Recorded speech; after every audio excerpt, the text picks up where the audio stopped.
What are you watching? What are you watching? Elodie, le film! I stepped into the grandiose lobby of Atana Hotel Dubai, my weary eyes scanning the ornate decorations, hoping to find solace after a long, arduous journey. Little did I know, my dreams of a peaceful retreat would soon turn into a never-ending nightmare. As I approached the reception desk, I was greeted by a receptionist who seemed more interested in her phone than in welcoming me. "It takes more than 30 minutes and they do nothing," I muttered to myself, recalling the countless reviews that warned of the hotel's abysmal service. I should have known better. The room assigned to me was a far cry from the 4-star luxury I had paid for. The musty smell hit me like a punch to the gut, and I found myself wondering if the cleaning staff had taken the day off. The bathroom, in particular, was a biohazard, rusty accessories, uncleaned floors, and a toilet seat that seemed to be screaming for a good scrub. I felt like I was stuck in some twisted, third-world nightmare. But, of course, the hotel's ineptitude didn't stop there. The Wi-Fi, which I had paid extra for, was slower than a snail's pace. It was as if they had intentionally throttled the speed to make sure I couldn't even get a decent Instagram upload. And don't even get me started on the room service, a sad, congealed excuse for a meal that seemed to have been cooked in a dumpster behind a fast food joint. Now, I know what you're thinking. Why didn't you just ask to change rooms or request a refund? Well, dear friends, it's because the staff seemed more interested in arguing with me than in resolving the issues. They would nod sympathetically, promise to send someone to fix the problems, and then nothing. It was like they were playing some twisted game of Hotel Hell Hot Potato, where the loser was always the guest. But what really took the cake was the security system. Anyone could waltz into the rooms without so much as a keycard, let alone an access card process in the lift. It was like they had invited the entire city to come and rummage through my belongings. I felt like I was living in a real-life horror movie, where the villain was none other than the hotel management. And then, there was the parking. Oh, the parking. It was like they had taken all the cars and thrown them into a giant game of Tetris, minus the logic and reason.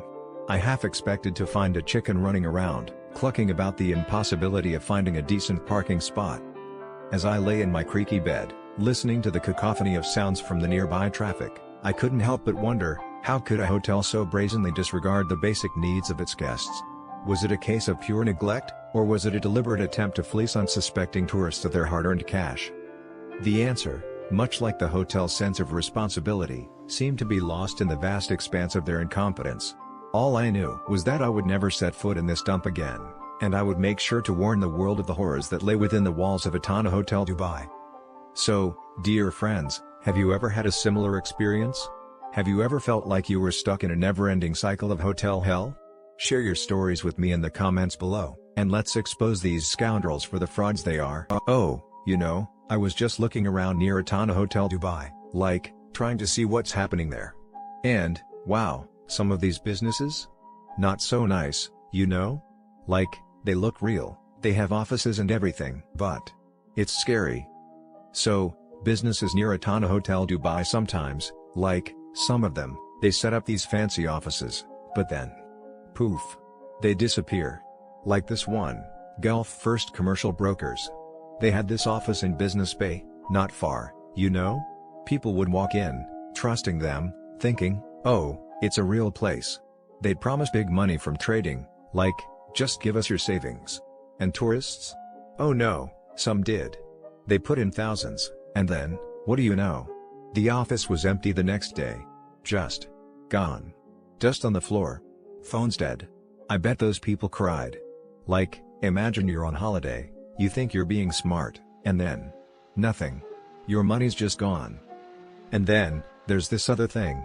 Police caught some guys running fake trading brands like Sigma 1 Capital. They had storefronts, real ones. And they'd pressure people, like, come on, invest now, you'll be rich. Tourists would walk in, maybe just curious, and next thing? Trapped. Because these guys were so pushy. And then, of course, the money vanished. The police arrested some, but you think they got all of it?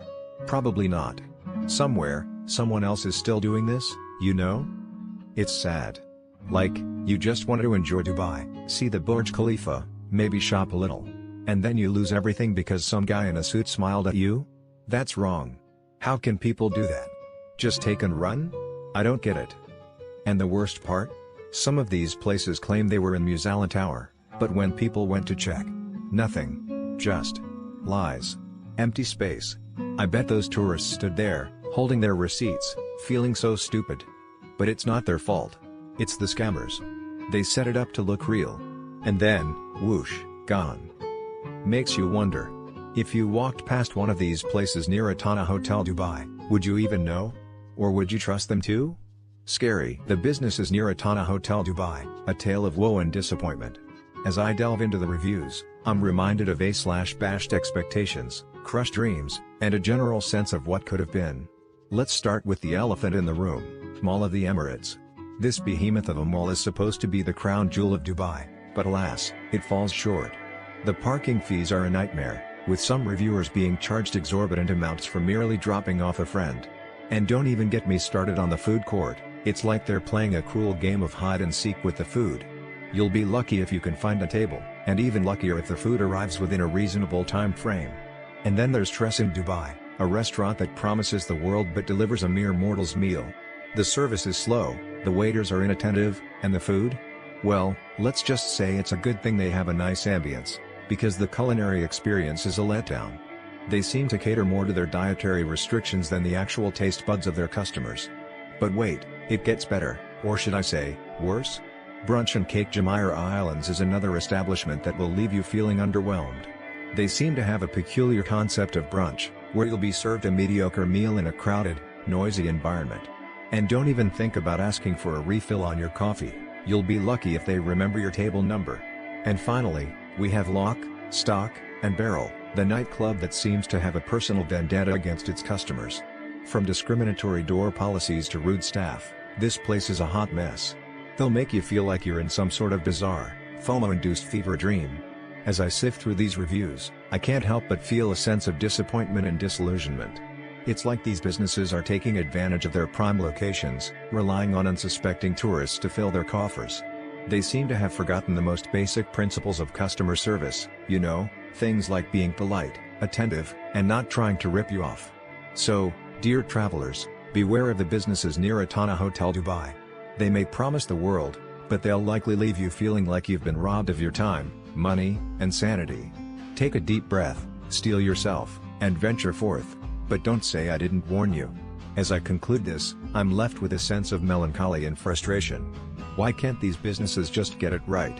Is it too much to ask for a decent meal, a nice cup of coffee, or a fun night out without the risk of being scammed or mistreated? Alas, it seems like these establishments are more concerned with lining their pockets than providing a genuine, memorable experience for their customers. So, to all the businesses near Atana Hotel Dubai, I say this: step up your game. Remember, customers are not just wallets with legs, they're human beings who deserve to be treated with respect, kindness, and a modicum of decency. Until then, I'll be over here, shaking my head in disbelief and disappointment.